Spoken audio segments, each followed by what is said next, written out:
clock on the wall hadn't changed in 4 hours. Mara knew because she had been watching it the way you watch a wound, hopping it stops bleeding on its own.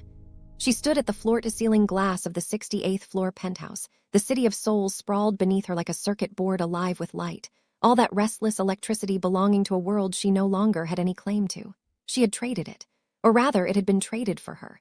Behind her, stillness, not the peaceful kind, the kind with teeth. She could feel him the way you feel a storm before it arrives, that particular shift in pressure, in air, in possibility. He hadn't made a sound since the car, not one word. The man they called the Silent Wolf of the CO clan, confined to a wheelchair, reportedly mute since a near-fatal incident 3 years prior, his empire managed by proxies and rumor. And yet standing at that window, Mara felt watched in a way that made her skin remember it was only skin. Her champagne-colored dress caught the city light as she finally turned, just to confirm, just to breathe through the proof of it. The wheelchair sat empty beside the window. The soft, deliberate sound of a door being unlocked made her breath leave her body entirely. He was standing in the hallway entrance. 6 feet and some inches of composed, unhurried presence, his black dress shirt open at the collar, tattoos climbing from his chest up the side of his throat like old scripture. His eyes found hers with the precision of someone who had known exactly where she was standing the entire time. They were not the eyes of a broken man. They had never been. He walked toward her slowly, each step certain, each step chosen. "You look cold," he said, and his voice was low and unhurried, the voice of a man who had kept it locked away so long it had aged into something dangerous. Mara's hand went to her mouth. The man she had been delivered to was not who anyone had told her he was. She was only now beginning to understand what that meant. She had been in the middle of a budget review. Mara Shin, head of international acquisitions at one of Seoul's most aggressive investment firms, the youngest woman to hold the title in the company's 40-year history, had been dissecting a competitor's portfolio across a conference table when her aunt called 4 times inside of 6 minutes. She ignored the first 3. The fourth made the hairs on her arms stand up in a way her instincts had learned not to dismiss. "Aunt Jisoo, I'm with clients." "Come home, Maria." A pause long enough to drown in. "There are things I should have told you before now. Things your father made me promise to keep." She drove 2 hours in silence so heavy she forgot to turn on the heat.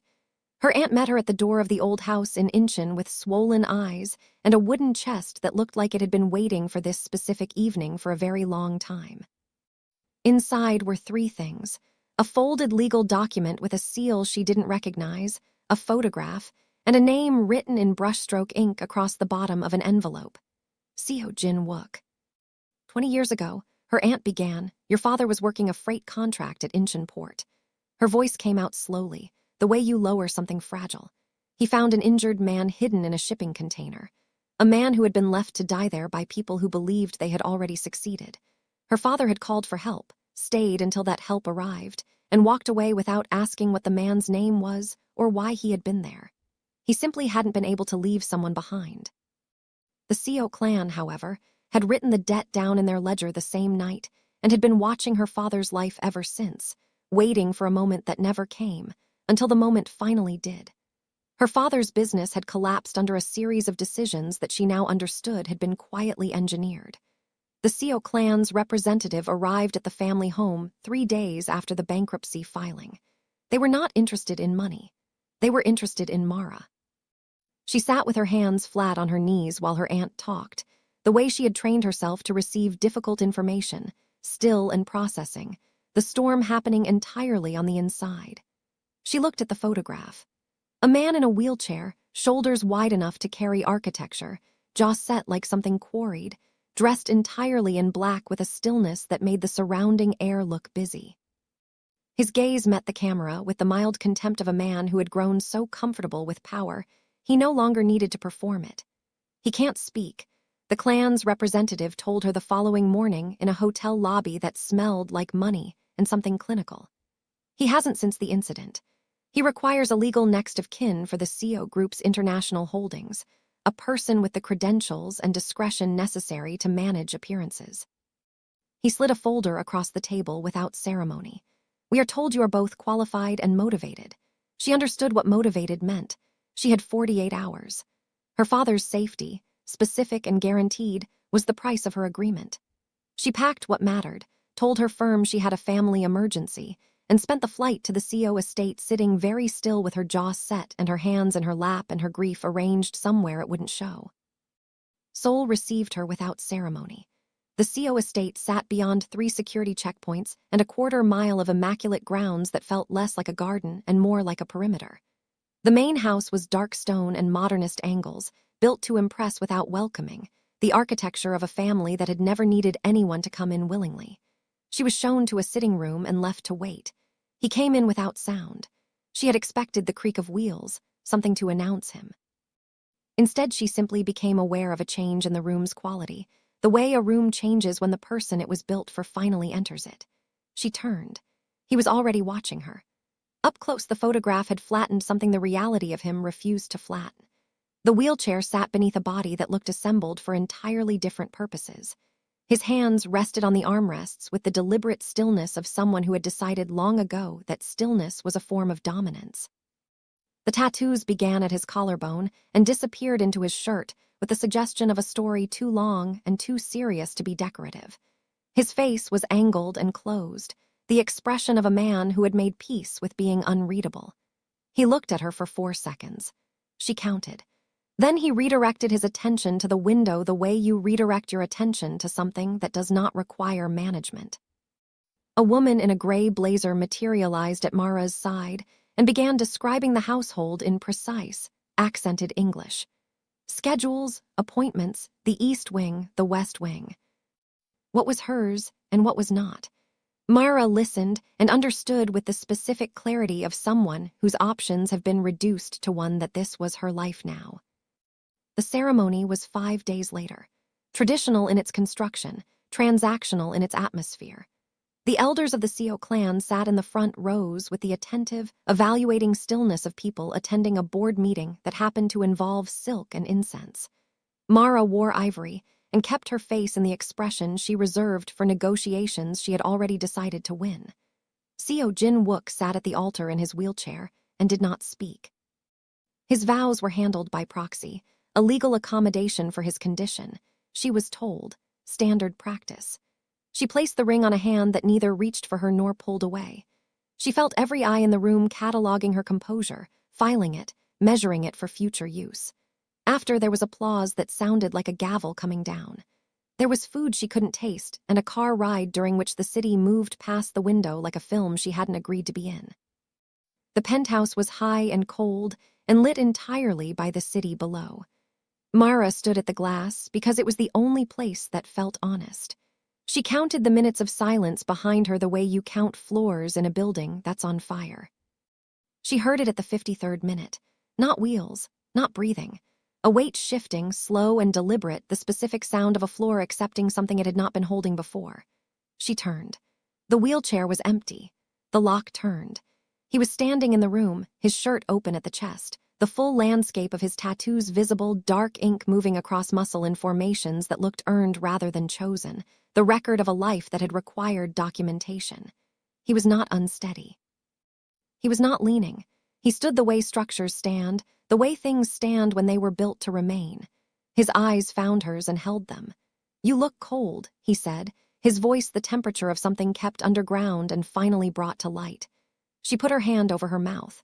He crossed the room in the time it took her to remember she was breathing, stopping close enough that she had to adjust her chin to keep his gaze. He didn't reach for her.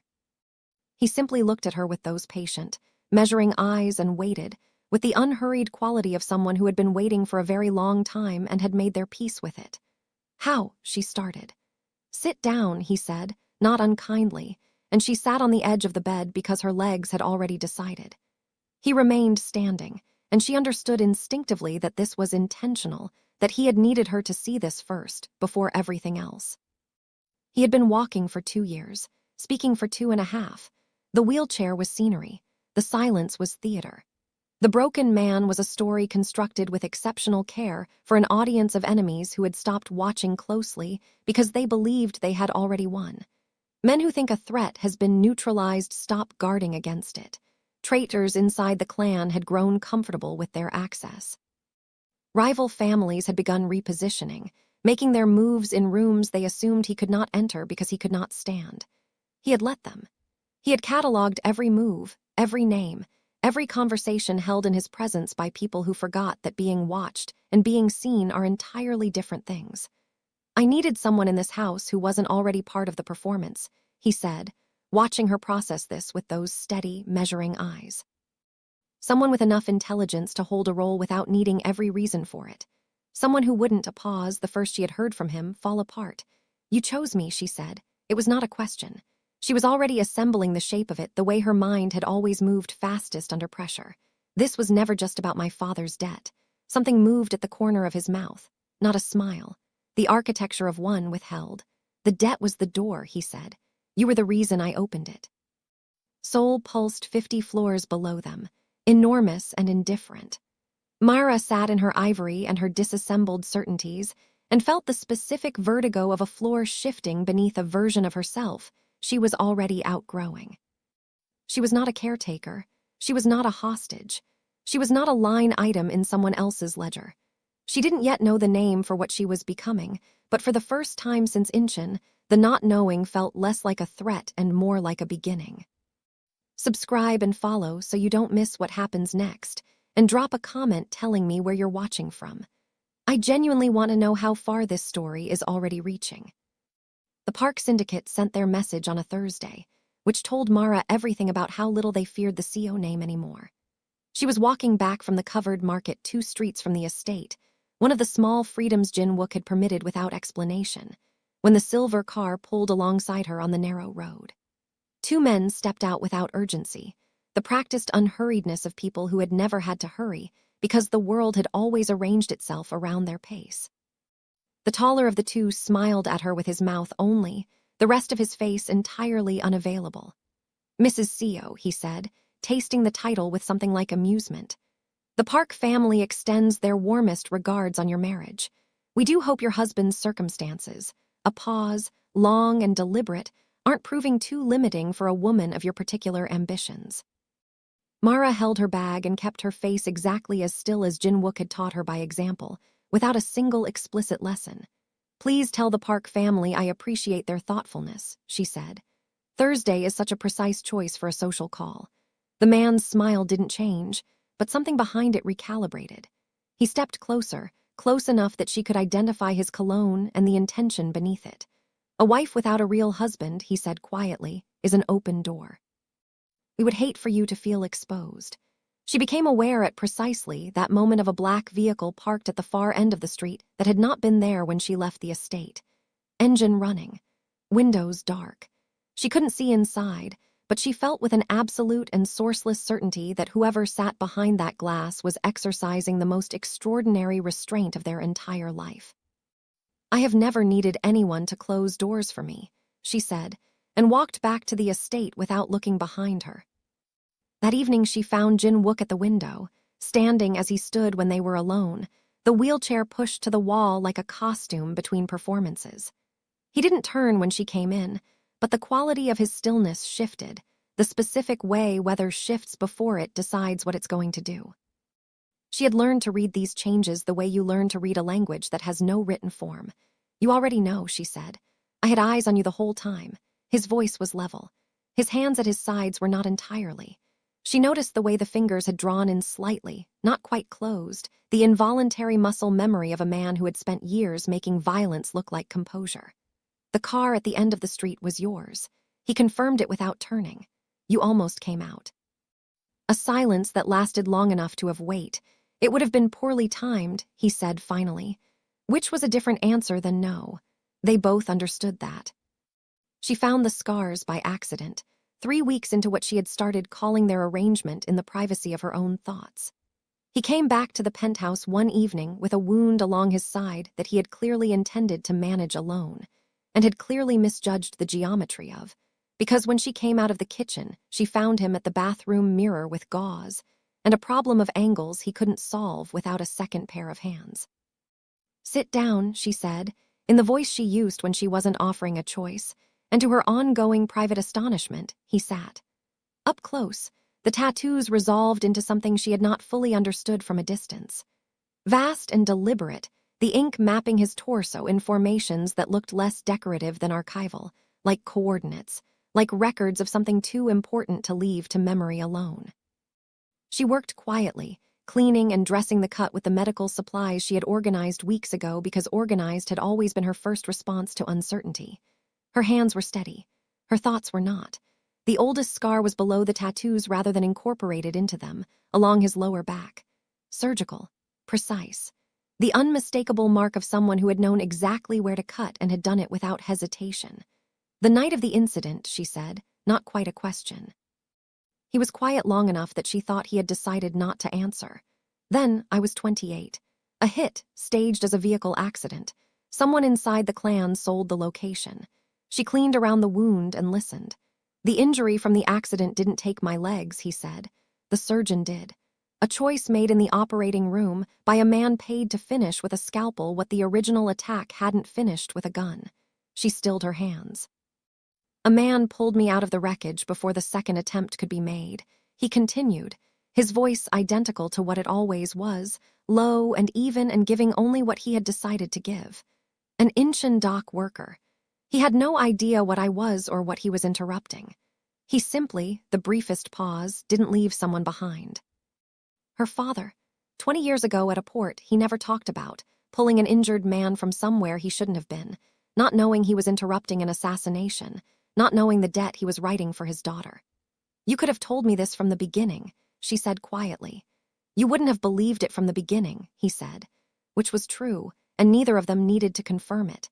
She finished dressing the wound in a silence that had changed texture from everything their silences had been before. When she moved to step back, his hand closed around her wrist. Not forceful, just present. The way a sentence holds before it finishes. Your father has been safe, he said, since the week you arrived. She didn't trust herself with words. She left her hand where it was for 3 seconds longer than necessary, then stepped back, and neither of them mentioned it again that night.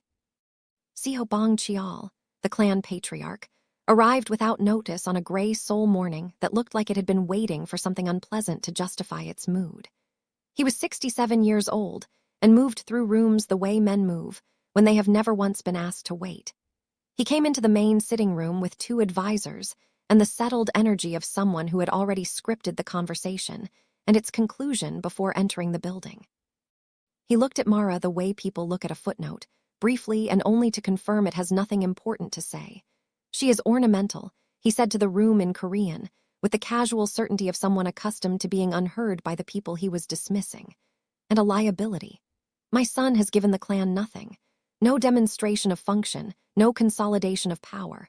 Our allies are beginning to ask questions I cannot answer because the answers don't exist. He turned to Mara directly. You will be relocated to the secondary property in Busan.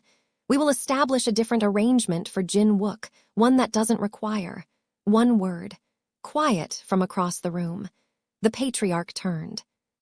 Seo Jin Wook was standing in the center of the space, not in a doorway, not using the wall, standing the way he stood when there was no performance required, with his full height and his full stillness, and the complete, terrible composure of a man who had rehearsed this moment every day for 3 years without ever letting it show. The wheelchair was behind him. He did not look at it. The patriarch's face moved through several things very quickly before it arrived at something that would have been called fear in a lesser man. You will not relocate my wife, Jin Wook said. His voice did not rise. It didn't need to.